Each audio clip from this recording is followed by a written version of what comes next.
Okay. Hi there. You've caught me and Charlotte Dugmore practicing our bear crawls. That's why I asked you. That's what we do. We like to crawl around the floor. When the gym's empty, we practice our bear crawls. Charlotte, do you want to come and practice your bear crawls?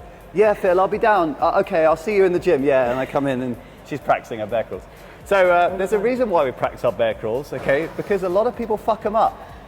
We see some funny versions of a bear crawl. We see some disgusting versions. So just to keep this light-hearted, because it's showing you Charlotte Dugmore's #1 worst bear crawl ever. Let's have a look at it, please. Oh gosh. Let's have a look at your worst. I've got one as well. Okay, that's it. I quite like this one here when they go like this. They go round like this, and they round. Have you seen that one? Okay, we don't mean to mock you, but it does look a bit silly. Okay, so first of all, why do we like the bear crawl? Why do we like it as a move?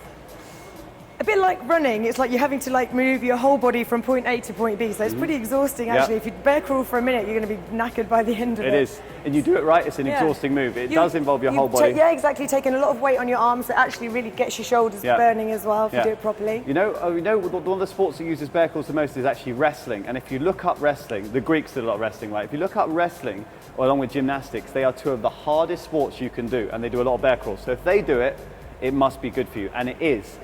Now, the form we see is horrific. Now, that's partly due to the CF trainers. I think we don't demo very well because our consistency isn't there. A lot of times we demo advanced crawling techniques like the crocodile crawl, where we do a sort of, can you show them a Spider-Man just thing? about.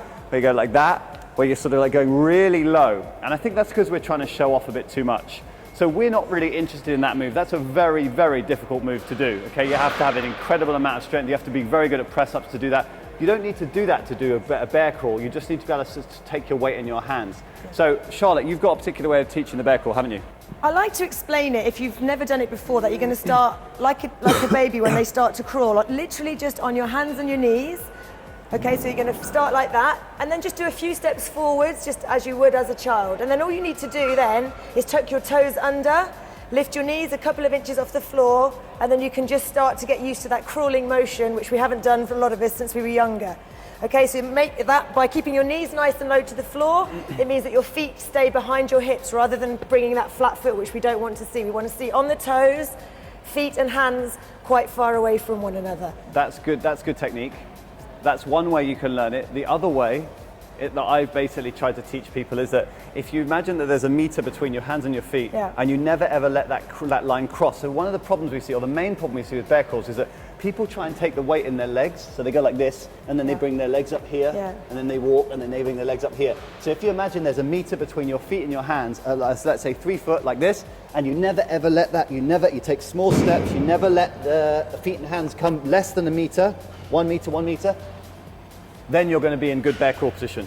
The weight should always be in the hands, in the front, and the legs will still work. You'll still feel the legs burning like hell, but the weight goes in the hands and the shoulders. Yeah. Think that's about it? I think so. Okay, very good. Out.